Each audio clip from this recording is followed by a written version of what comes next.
I'm Nicole Cobler. I'm a reporter with Axios, based here in Austin, actually. I've been here for about 7 years.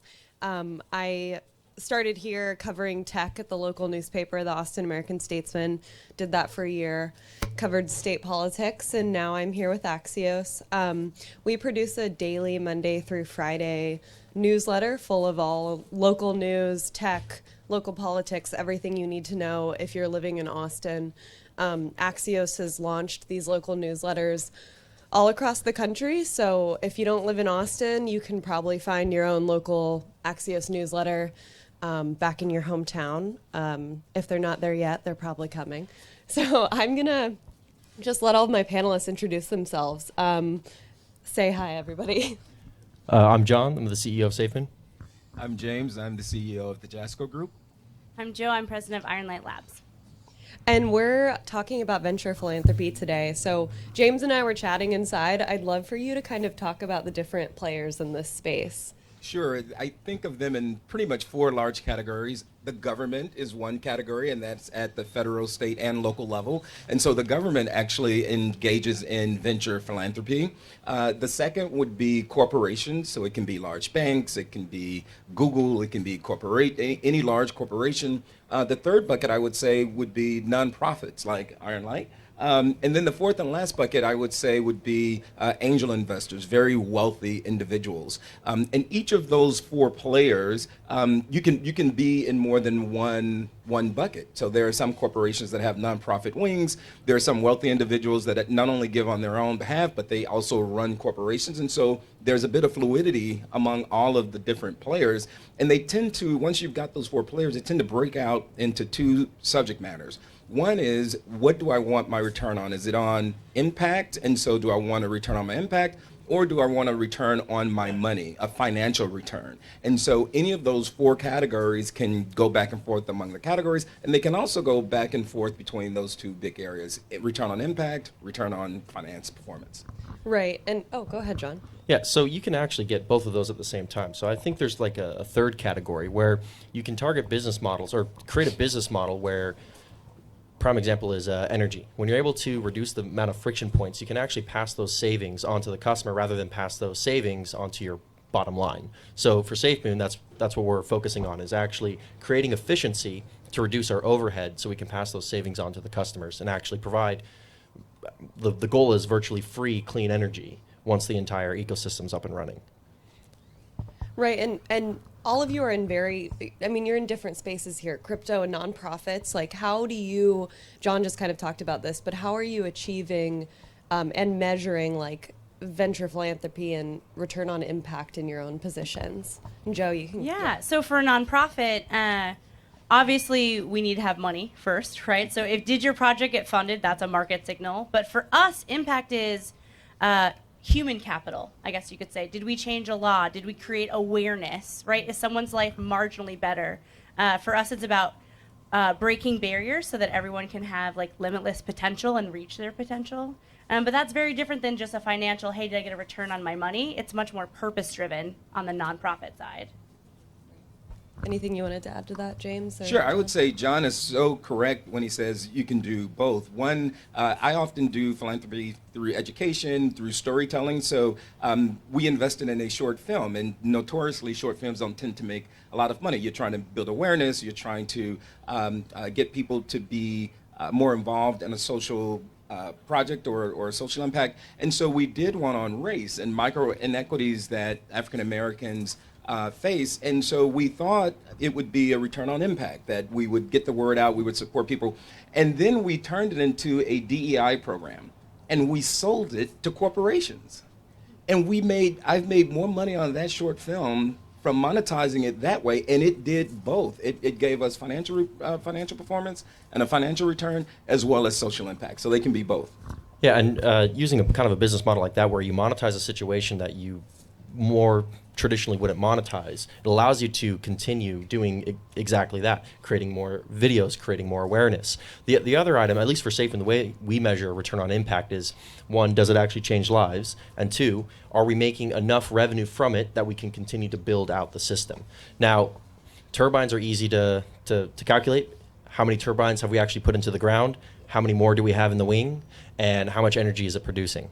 So for us, it's a lot easier to measure that metric. Now, when you start adding in the second, third, and fourth order effects, okay, now providing that clean energy, did it affect someone's life? Did they have clean water? Is the standard of living going up? So you actually have to measure it by both the human aspect and as well as the monetary aspect. I love that. Yeah, I mean, you're kind of trying to, you need revenue, right? And balancing those two things, balancing revenue with being impact-minded seems like you don't usually think of those two things together, Well, I think it comes down to what your motivations are. Is it to do good or is it to make money? Yeah. So for SafeMoon, we gain resources so we can do more good. So for us, it's more about the impact side of it and a continuous evolution, because at the end of the day, we're playing an infinite game and not a finite game.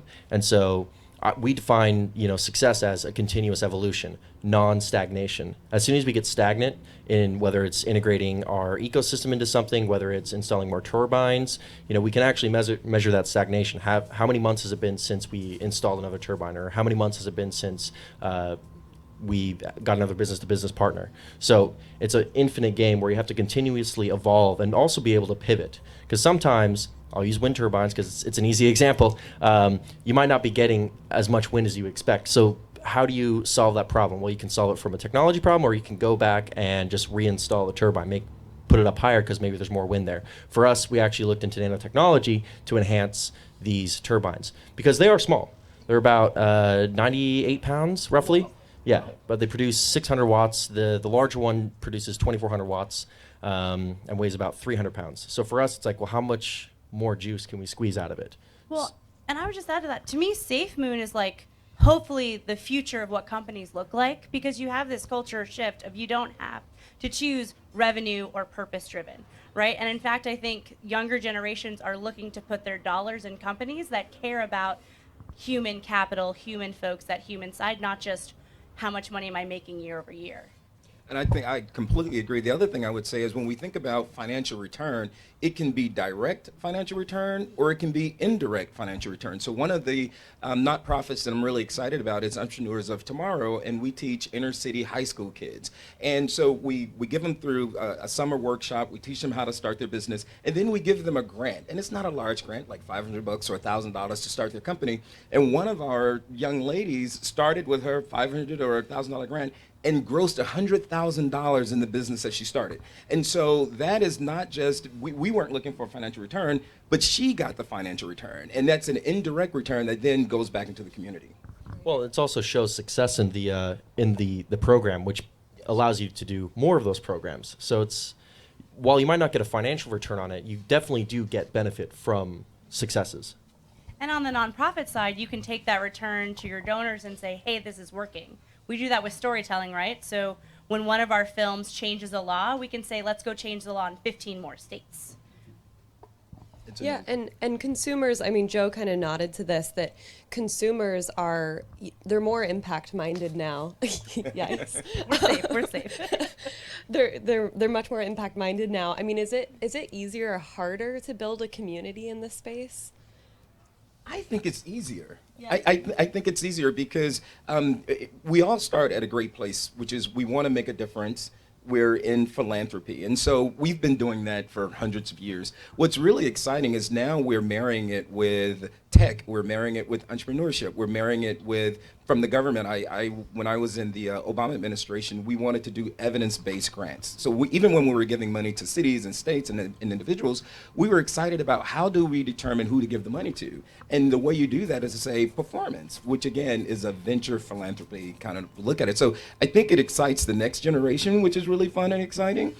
My generation is happy, but to get younger individuals into philanthropy in a way that they're excited about, I think is just remarkable. So I think it's great to do it now and build community. And I just add, I think community members are more sophisticated, right? And so they're going to demand more out of that membership. So if they're raising their hand saying, I'm into you, you need to write them back. Yes. It's not just a one-way conversation anymore. It's really a dialogue. And that's, I think, what's exciting.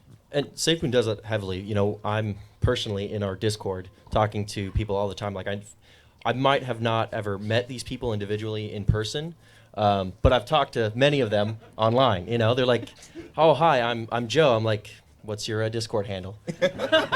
Okay, we've had many conversations, you know, and we've talked profusely about my hatred of pineapple on pizza. But who? I have no idea who you're talking about. But no, the importance of communicating with your community is it can define whether you're going to be successful in this venture philanthropy business model or not. Because if you can't tell the narrative or the story, who's going to know about it? Who are you going to inspire to then continue and pass the flag on to keep going and doing this business model to show that it actually works? Yeah, are SafeMoon investors thinking about this? Are they, when they're giving you money, when they're like buying crypto, are they thinking about social impact? I would think so, yes.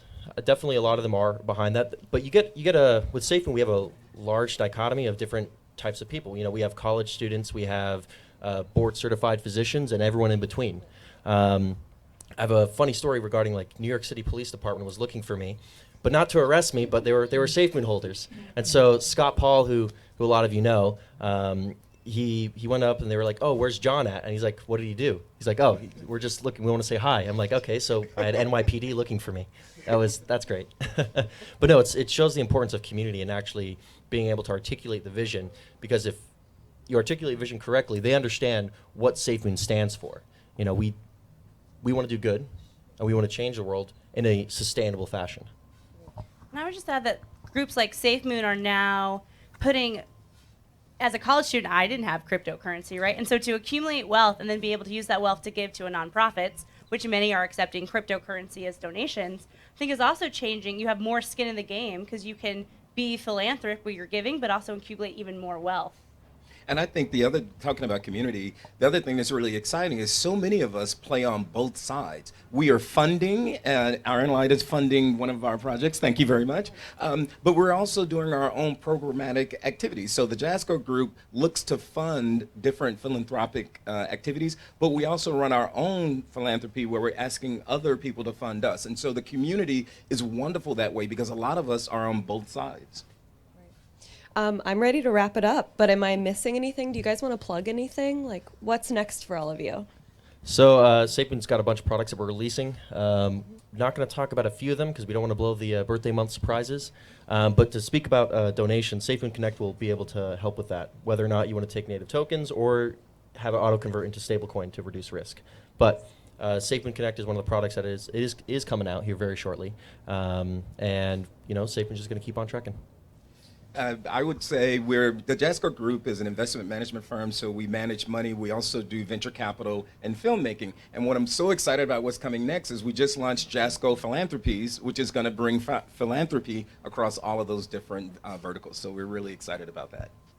I would just end it with, we train storytellers how to empower folks on the ground who are closest to the problem and have solutions, but maybe need their voice amplified to tell that story. And just being here at South by, I've heard so many great stories that we could make a film on, help amplify. So this is great. Awesome. Thanks, y'all. Again, I'm Nicole Cobler with Axios. We have this local newsletter in Austin. Definitely check it out if it's in your city. But yeah, thank you all for joining. Thank you. Thank you. Thanks.